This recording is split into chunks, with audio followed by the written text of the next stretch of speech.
Good morning everyone. Pupunta na kami ngayon sa Tumalog Falls. So naisip namin na magrenta ng motor. Meron namang transportation dito sa may resort. At kung gusto nyo mag-commute, meron namang habal-habal papunta doon. So yeah, tara. View update tayo ngayon. So ito yung view ko ngayon, ngayong umaga. Yan.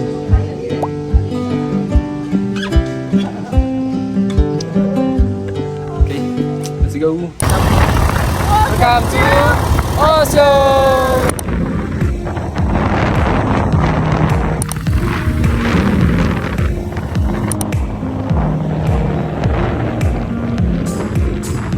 Pupunta kami ngayon sa Tumalog Falls. Let's go! Let's go!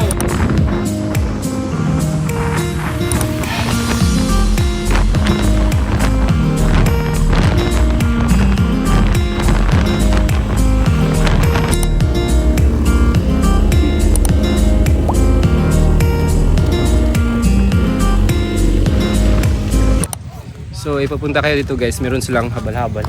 Yan. So nagparking lang kami ng motor, bawal pala pumasok dun. Kasi required yung habal-habal. Yan.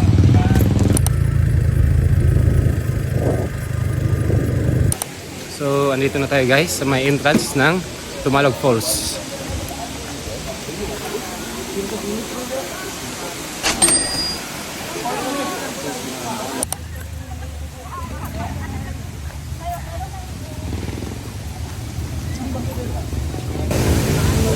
Pasok na tayo guys. Ano taon na ako?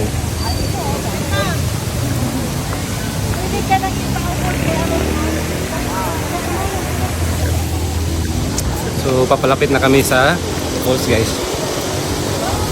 Grabe ang ganda. Ganda ng falls.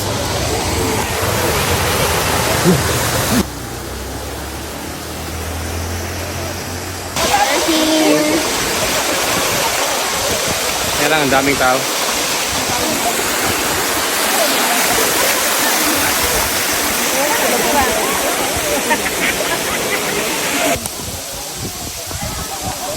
Pumipila pa kami.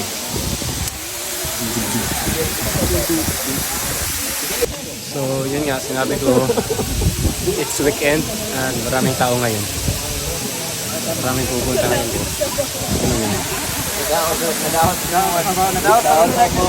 Punta kayo dito sa weekdays. Yeah.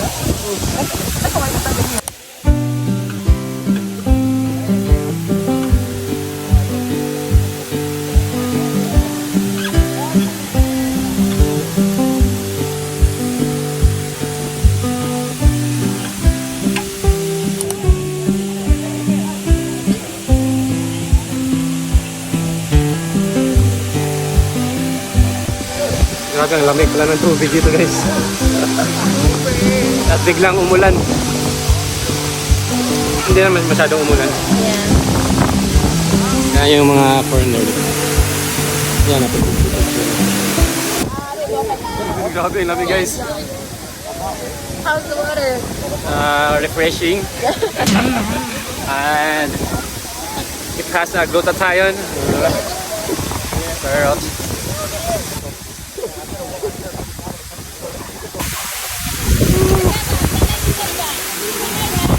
gamit ko lang ngayon is telephone.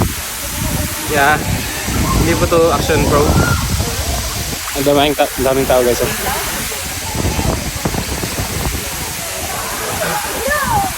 So yung nabayaran namin is 50 pesos per person.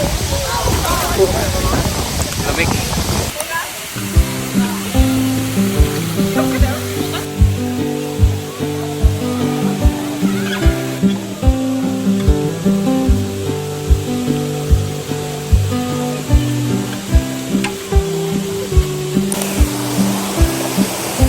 Sobrang ganda talaga ng gift. Tingnan nyo naman yung ginawa niya sa kalikasan.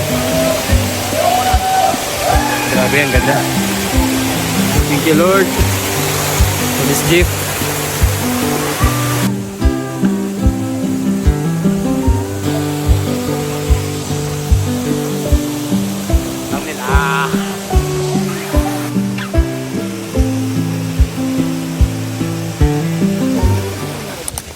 Now, so we are done guys here in Tumalog Falls. Ngayon, let's go to Sumilon Island. Ating sandbar. So, pabalik dun is kailangan nyo lang magkuha ng habal-habal ulit. So, yun guys. Grabe enjoy namin nung kanina. Tapos bigla na wala. Di namin namalayan na wala yung phone niya. So, nandito lang pala sa motorcycle. Akala ko masisira yung trip namin ngayon araw. Sino ang kasalanan? Kanino ang kasalanan? Kasalanan niyo. So, yung back and forth na pamasahe sa motorcycle is 50 pesos lang pala. 25 papunta doon, 25 sa pabalik. So, sulit naman yung 100 pesos na binayad sa dalawang tao.